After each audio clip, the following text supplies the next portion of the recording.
Well, the global economic crisis has materially changed the nature of employment across the globe. Corporates are increasingly engaging the services of freelancers and other informal contractors to fill the roles that were previously held by full-time employees. Fenwick recently unpacked the concept of professional informal employee, and joining us now to discuss this, Garth and Simona, to discuss the issue of informal employment with Dr Frances Wright, MD of Trinitas Consulting.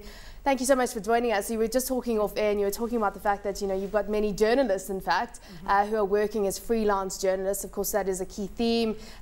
We've got a lot of freelance journalists here in South Africa, and that's the nature of the job. Are you seeing more and more freelancers? Much, very definitely. A big move towards using freelancers. And there's not enough journalists out there, not enough good writers out there. So there's always a shortage. So, I mean, when it comes to informal employment, what are companies' perceptions and attitudes towards hiring contract workers, taking people on a kind of ad hoc basis right now? I think it's a cost issue. If you can keep somebody busy 24/7, or not 24/7, but within the labour law hours, then you're going to employ somebody full-time because that's going to be more cost-effective. If you can't keep somebody busy all the time, then obviously it will be more cost-effective to just pay somebody for the work that is needed. There's a big skill shortage, and also there's for instance, in marketing, you match account managers personality-wise to your clients, and I think in many industries that is true. So what you're going to do then is have freelancers, so you have a bigger pool, and from that then you can match more effectively to the clients. Do you not think there's a risk in having too many freelancers on board, and particularly at a time when things are quiet, and then maybe it is more cost effective, and then 2 or 3 years down the line suddenly the economy ramps up, your business ramps up, and freelancers come and go, and suddenly you're stuck with a pool of not very experienced people, whereas if you had permanent staff, you may have had the opposite. I don't think there's a big risk. Freelancers do come and go, but it's about how you manage it and the depth of the relationships that you form with the freelancers. Obviously, you've got to do things right contractually as well. You've got to have a service level agreement in place, and you've got to have quality standards and policies and house styles and so on. And freelancers need to be continuously trained so that they become integral to the company, but it's not salary based. I mean, just looking at this, when it comes to informal employment, apart from the fact that we had the financial crisis really being a catalyst to move towards it, it's part of a general theme where people also, by their own accounts, are wanting to have more freedom, wanting to perhaps have 2 or 3 jobs, being able to work at the times and places that they'd like. And as I say, it's part of a broader movement in society. We had the People Management Conference, Institute for People Management Conference last week, where there were 800 international people practitioners, and the global trend is towards what they call work flexibility, and it's more than just the economics of it. It's just a better lifestyle for people to work as freelancers and to have that work-life balance, if there's anything like that.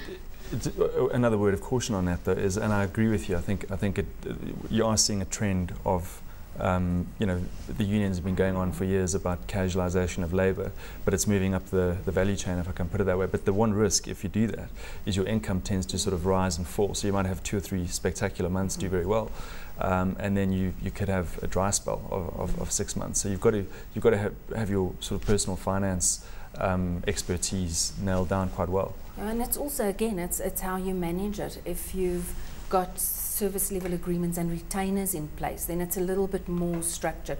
Obviously, it's easier to cancel a retainer than to retrench somebody. So it's not as secure as full-time employment, but if you have retainers, you can at least forecast and term contracts in place, then you can manage it that way.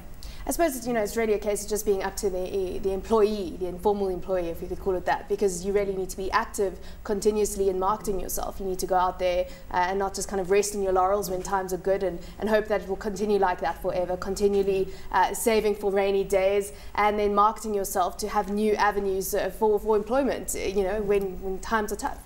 I think what we're seeing is a very interesting dynamic, because it's not blue or white collared workers that are coming onto the informal market. It's the David Pink collared workers. So they're very experienced, they've got very specialized skills, and they're actually having to adapt to a situation where they have to tap into their transferable skills and be very aware of what those are. So for example, we've seen a lot of bank retrenchments, and those are very highly specialized skills. So how do you translate that and actually communicate what skills you have available to pitch to corporates? I think in South Africa, what is quite frustrating is that there's still a lot of red tape around getting contractors on board. Companies might express an interest, but actually filtering through the processing, onboarding people into a retainer or a consulting role tends to, first of all, take a long time. So as anyone looking to freelance, you've got to be very patient and very aware of exactly how to cost your own skill set out. Yeah. That, of course, my next question, how do you actually know what your price is for an hour or 2 hours of work when you come from a monthly salary? I would just like to first comment on the selling yourself and so forth. You can never stop. No matter how full your time is, you'll always have a client falling away or going quiet on you or something. So you've got to always market yourself. And with regards to the time to break into it, if you choose your market carefully, you can't stop with or start with blue chip companies. If you're launching in as a freelancer into the market, you have to start with owner-managed businesses where decisions can be made instantly. And then even as a small agency, we get jobs within a week type of thing, because it's where you start. And once you've built up your reputation, you can then start going for the blue chip companies.